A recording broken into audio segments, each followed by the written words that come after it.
नहीं जाऊंगी, नहीं जाऊंगी, यहाँ मरूंगी, यहीं जीऊंगी। दोस्तों, कराची की सीमा हैदर और भारत के सचिन सिंह की प्रेम कहानी ने पूरे देश में बवाल मचा दिया। हिंदुस्तान के प्यार में अपना जहान छोड़ के सीमा हैदर पाकिस्तान। कश्मीर से लेके कन्याकुमारी तक, चाय के खोमचे से लेके ऑफिस के कैंटीन तक, सीमा और सचिन की प्रेम कहानी चर्चे में है। सचिन के घर के बाहर सीमा भाभी को देखने के लिए भीड़ लगी हुई है। देखने आए हैं, मिलने आए हैं, भाभी आई है हमारी पाकिस्तान से, अच्छी बात है। वहीं दूसरी तरफ सचिन से शादी करते ही सीमा हैदर ने हिंदू धर्म अपना लिया है। सीमा जी ने बाकी हिंदू महिलाओं की तरह बिंदी और सिंदूर लगाना शुरू कर दिया है। सीमा ने अपने चारों बच्चों को भी हिंदू बनाकर उनका हिंदू नाम रख दिया है। पाकिस्तान से सीमा को जान से मारने की धमकियां भी मिल रही और उसका शौहर उसको तलाक देने के लिए तैयार नहीं। पर इन सब के बीच बार बार एक सवाल सामने आ रहा है कि क्या सीमा हैदर का प्यार सच्चा है? क्या वो सच में प्यार के खातिर अपने चारों बच्चों के साथ भारत आई है, या इन सब के पीछे कोई बड़ा षड्यंत्र है? क्या वो पाकिस्तानी जासूस है? आज के इस वीडियो में सचिन और सीमा की इसी लव स्टोरी के बारे में हम बात करें और जानेंगे कि क्या सच में सीमा को भारत में रहने की इजाजत मिल सकती है या नहीं।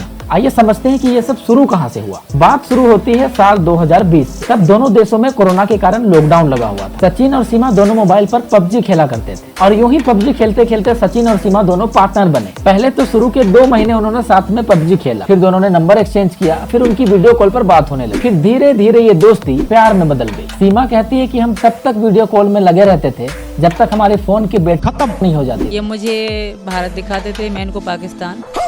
इधर सचिन और सीमा का प्यार बढ़ता जा रहा था और उधर सीमा अपने पति से खुश नहीं थी, जो सऊदी में रहता था। सीमा का कहना है कि उसका पति उसे बात बात पर नीचा दिखाता था और उसे जलील करता था। बच्चों को पैसा भेजने के अलावा उसे किसी से कोई प्यार नहीं था। और जब सीमा को सचिन से प्यार हुआ तब उसे लगा कि यही वो आदमी है जिसके साथ में जिंदगी गुजार सकती। दोनों इस साल मार्च में नेपाल में मिले भी, जहाँ उन्होंने पशुपतिनाथ मंदिर में शादी भी की और 1 हफ्ते तक दोनों नेपाल में ही रहे। जब सीमा ने सचिन के पास भारत आने का सोचा तब सीमा ने पाकिस्तान में अपने एक छोटे से प्लॉट को भी बेच दिया। उसने अपना और अपने चारों बच्चों का पासपोर्ट बनवाया, नेपाल का वीजा लगवाया और दुबई के रास्ते होते हुए इस साल मई में भारत पहुंच गई। पहले 1 महीने तक तो वो किराए के मकान पर रहे, लेकिन जब उन्होंने वकील के माध्यम से यहाँ शादी करने का प्लान बनाया तो उसी वकील ने पुलिस को जानकारी दे दी। सीमा को कोर्ट में हाजिर किया गया, पर कुछ दिनों में उसे जमानत भी मिल गई। पर मीडिया को जैसे ही इस बारे में जानकारी मिली, भारत और पाकिस्तान दोनों देशों में बवाल मच गया। सीमा का कहना है कि वो मर जाएगी पर पाकिस्तान वापस नहीं जाएगी। वो कहती है कि उनका जीना मरना अब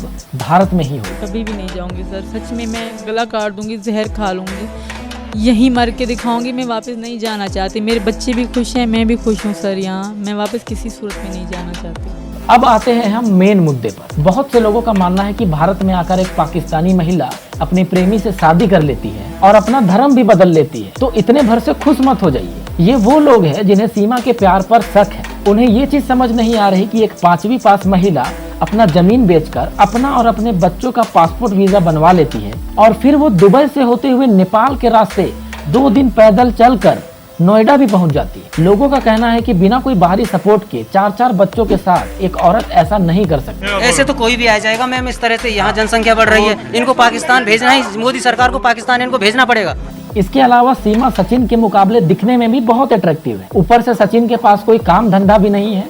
सचिन सीमा से 5 साल छोटा भी है। आखिर सीमा ने सचिन में ऐसा क्या देखा कि वो सब कुछ छोड़ छाड़ के अपने 4-4 बच्चों के साथ भारत आ गई। सीमा का भाई खुद सेना में भी है। इस बात से लोगों को और शक होता है कि सीमा कहीं कोई हनी ट्रैप तो नहीं है। लोगों का ये भी कहना है कि अगर सीमा और उसके चारों बच्चों को भारत की नागरिकता दी गई तो ये आने वाले समय में भारत के लिए बहुत खतरनाक हो सकता है। इसलिए कुछ लोग सीमा को भारत की नागरिकता देने के सख्त खिलाफ हैं। वहीं ऐसे लोगों की भी कोई कमी नहीं है जो पूरी तरह से सीमा के फेवर में है। उनका कहना है कि सीमा हैदर का मामला सिर्फ और सिर्फ प्यार का मामला, लव का केस है।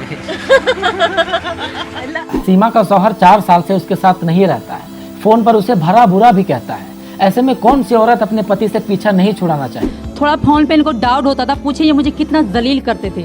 अगर बगैर बताए मैं थोड़ा कहीं चली जाती थी, इनकी फोन आती थी तो कितनी गंदी गालियां गलौज करते थे और तलाक देने की भी बात करते थे। लोगों का कहना है कि सचिन के पास भले ही बहुत सारी दौलत ना हो, पर उससे सीमा को वो प्यार मिला जिसकी उसे जरूरत। और लोगों का ये भी कहना है कि जब इंसान प्यार में होता है तो वो कुछ भी कर गुजरता है। मगर अब सवाल आता है कि मान लिया कि सीमा का प्यार सच्चा है, और पुलिस और खुफिया एजेंसी भी इस बात से सेटिस्फाइड हो जाती है कि वो जासूस नहीं है, तब क्या सीमा को भारत की नागरिकता मिल पाएगी? कानून के जानकारों का कहना है कि सीमा को भारत की नागरिकता देना कोई आसान काम नहीं होगा। सच तो ये है कि हो सकता है कि सीमा को पाकिस्तान भेज दिया जाए, क्योंकि नागरिकता देने से जुड़े 3 एक्ट, पहला पासपोर्ट एक्ट, दूसरा सिटीजन एक्ट, तीसरा फॉरेनर एक्ट। इन तीनों एक्ट में अगर कोई भी विदेशी महिला भारतीय नागरिक से शादी करती है तो उसे अपने यहाँ भारत की नागरिकता मिल जाती है। लेकिन सीमा के केस में चूंकि उसने इलीगल तरीके से देश में एंट्री की है तो उसे पहले उसके देश में डिपोर्ट करना ही पड़ेगा, उस पर सिटीजनशिप एक्ट लागू नहीं होगा। नेचुरलाइजेशन में इनका एप्लीकेशन तभी कंसिडर होगा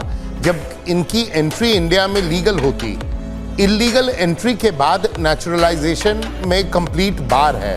इसके अलावा उसने भारत में रिफ्यूजी स्टेटस से जुड़ा 1951 का रिफ्यूजी एक्ट साइन नहीं किया है, इसलिए भी भारत सीमा को यहाँ की नागरिकता नहीं दे सकता है। रिफ्यूजी एक्ट में भी अगर किसी देश का नागरिक ये शिकायत करता है कि उसे अपने देश में जान का खतरा है और वो शरण चाहता है तो उसे यहाँ की नागरिकता मिल सकती है। लेकिन सीमा के मामले में एक और दिक्कत है कि वो पाकिस्तान से है और पाकिस्तान एक मुस्लिम कंट्री है और सीमा खुद भी एक मुस्लिम ही है। ऐसे में वो धार्मिक उत्पीड़न के नाम पर भी भारत में शरण नहीं मांग सकती है, इसलिए हो सकता है कि सीमा को पाकिस्तान भेज दिया जाए। पर इसमें भी एक दिक्कत ये है कि सीमा को पाकिस्तान तभी भेजा जा सकता है जब पाकिस्तान उसे वापस लेने के लिए तैयार हो। ऐसे में ये उम्मीद करते हैं कि आखिर में जो फैसला होगा वो सबके हित में होगा, किसी के प्यार के खातिर भावनाओं में बहकर देश के सिक्योरिटी को भी खतरे में ना डाला जाए और ना ही रूल्स का हवाला देकर किसी को मौत के मुंह में ढकेल दिया जाए। आज के लिए इतना ही, जल्दी मिलूंगा आपसे अगले वीडियो पे, तब तक के लिए जय हिंद, वंदे मातरम।